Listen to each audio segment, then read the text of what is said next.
మన ప్రభువును రక్షకుడైన యేసు క్రీస్తు అతి శ్రేష్టమైన నామాన్ని బట్టి ఈ ఉదయకాల హోసన్నా దైవ సందేశాలని కార్యక్రమం వింటున్న దేవుని బిడ్డలైన మీకు శుభం కలుగునగాక. అందరికీ వందనాలు. దేవుని మహాకనికరం మనల జీవింపజేస్తూ వాక్యం ద్వారా ధైర్యపరుస్తూ బ్రతికిస్తున్న దేవునికి మహిమ కలుగునగాక. ఈరోజు వాక్యాన్ని మీ జ్ఞాపకం చేస్తాను. పరిశుద్ధ గ్రంథములు మన జీవితంలో చాలాసార్లు కృంగిపోవడం తెలుసు, కానీ కృంగిపోయిన స్థితి నుంచి తొందరగా లేపబట్టడం చేత కాదు. జారి పట్టడం తెలుసు, కానీ త్వరగా అక్కడ లేపబడకపోవటం బాధాకరం. చాలాసార్లు సంఘటనలు జరుగుతాయి. వాళ్ళండి చితికిపోయారు, ఇప్పుడు 10 ఏళ్ళైంది, స్థితి అలాగే ఉంది అంటే వాళ్ళ జీవితంలో జరిగింది కానీ లేవలేకపోయారు అనే మాట వినబడుతుంది. కానీ చాలాసార్లు మనం పరీక్షలు రాసిన పిల్లలు ఈసారి కూడా తప్పాడు అనగానే ఉండే బాధ వేరు. నేను చెప్పేది మీరు కొంచెం జాగ్రత్తగా ఆలోచిస్తే జీవితంలో కొన్ని సంఘటనలు జరుగుతాయి. అది పరీక్షల వలన కానీ, ఉద్యోగం కానీ, ఇంటర్వ్యూలో కానీ, వ్యవసాయంలో కానీ, విత్తనం చేతి రాకపోవడం కానీ, వల వేసిన చేప పడకపోవడం కానీ, ప్రయత్నం చేసిన విఫలమవడం కానీ, ఇవన్నీ జరుగుతూనే ఉంటాయి. అయితే ఏదో వింత సంభవించింది అని కంగారు పడక మన వ్యక్తిగత జీవితంలో పడిన స్థితిలోంచి ఎప్పుడు లేస్తాం, పడిన స్థితిలోంచి ఎప్పుడు లేవాలి, లేవడానికి మనం చేయగలిగింది ఏమిటి అని ఒకసారి ఆలోచించాలి తప్ప ఇక కృంగిపోతే, ఇక ఏడుస్తూ కూర్చుంటే నా రాతను ఎవడో మార్చలేనంటూ, నాకెవరున్నారు అంటూ నిరాశ పలుకులు పలకడం అంత మంచిది కాదు. కారణం ఏంటంటే బైబిల్ ఒక విషయాన్ని జ్ఞాపకం చేస్తూ ఉంది. నువ్వెప్పుడైనా కృంగిపోయినా జారిపోయినా ప్రతిదానికి ఒక పరిష్కారం ఉంది అనే సంగతి బైబిల్ బోధిస్తూనే ఉంది. నువ్వు పడిపోయిన దానికి కారణాలు వెతుక్కుంటే సరి చేసుకోవడానికి వీలవుతుంది.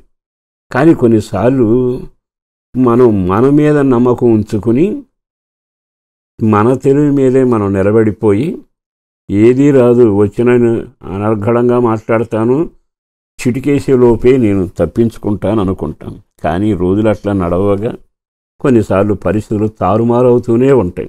సరిగ్గా అదే జరిగింది ఒకటి. కానీ ఆకాశమందున దేవుడు వాళ్ళ ప్రవర్తన చూసి, వాళ్ళ యొక్క మాటలు చూసి కోపపడక ఎవరు కృంగినా తొందరగా లేపడానికి ఇష్టపడే దేవుడు. యెషయా గ్రంథం చాలా తేటగా 51:14 వాక్యంలో ఇలాగున రాయబడి ఉంది. కృంగబడిన వాడు త్వరగా విడుదల పొందును. అంటే కృంగిపోయాడు కదా, వివాహ విషయం కానీ, ఆర్థిక పరిస్థితి కానీ, వచ్చిన రోగాన్ని బట్టి కానీ, ఇంట్లో తనకున్న పరపతి దెబ్బతిన్నప్పుడు కానీ, అన్ని సమస్యలు జటిలమైపోయినప్పుడు కృంగిపోవడం సహజమేగా. కొన్ని వార్తలు వింటే కోలుకోలేము. ఇవన్నీ మనం ఎరిగినవి, గొప్ప విషయాలు నేనేం చెప్పడం నా పరిశుద్ధ గ్రంథంలో. అయితే అలా కృంగబడిన వాడు త్వరగా విడుదల పొందుతాడు. ఇది దేవుడు అన్నమాట. ఆ పని ఆయన చేస్తాడు. ఇంకో మాట ఏమో తెలుసా, అతడు గోతిలోనికి పోడు, చనిపోడు. ఇంతకీ ఎందుకయ్యా అంటే పైన ఒక మాట రాశాడు, బాధ పెట్టువాడు నాశనం చేయటం సిద్ధపడినప్పుడు వాని క్రోధమును బట్టి నిత్యము భయపడు. ఆకాశమును వ్యాపింపజేసి భూమి పునాదులు వేసిన యెహోవా సృష్టికర్త, ఆయనను మర్చిపోతాడా? మన వ్యక్తిగత జీవిత అనుభవాల్లో కృంగిన వారిని లేవనెత్తడానికి సమస్యలు చాలా దారుణంగా ఉంటాయి, పరిస్థితులు దారుణంగా ఉంటాయి. ఇది కొన్నిసార్లు వ్యతిరేక దిశలో ఉంటుంది, అనుకూల దిశలో కూడా ఉంటుంది. మన పొరపాట్లు మనమే చేసుకుని తెచ్చుకునేది కొన్ని సార్లు మన మార్గంలో సరైన అవగాహన లేక అపార్థంతో వెళ్ళినా జరగవచ్చు. కానీ ఒక సేవకుడిగా చెబుతున్నా, నిశ్చయముగా కృంగబడిన వాడు త్వరగా విడుదల పొందును.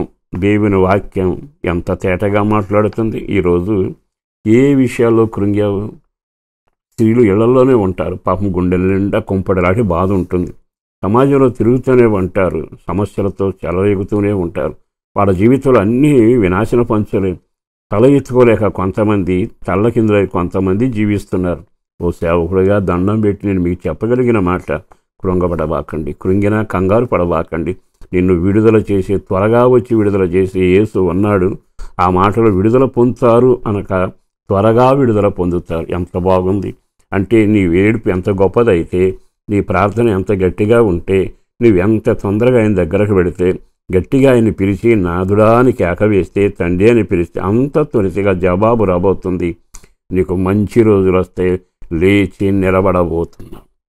పరిశుద్ధుడును ప్రేమామడి నా ప్రభు వందనాలయం.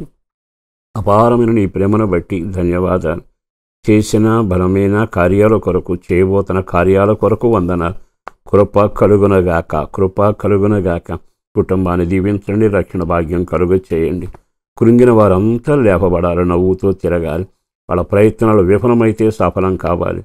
బిడ్డల క్షేమం, ఆరోగ్యం, ఆహారం, సమాధానం, సంతోషం, దేహానికి ఆరోగ్యం కలగాలి. రక్షణతో పాటు చేస్తున్న ప్రతి పనిలో నీవు తోడుగా ఉంటూ ప్రార్థనాత్మతో నింపండి. వాళ్ళ ఇంటి అవసరాలు తీర్చండి. ఇంట్లో శుభకార్యాలు జరగడానికి కార్యం చేయండి. మహిమ మీకు ఆరోపిస్తూ యేసు పేరట వేడుచున్నాము తండ్రి. ఆమేన్.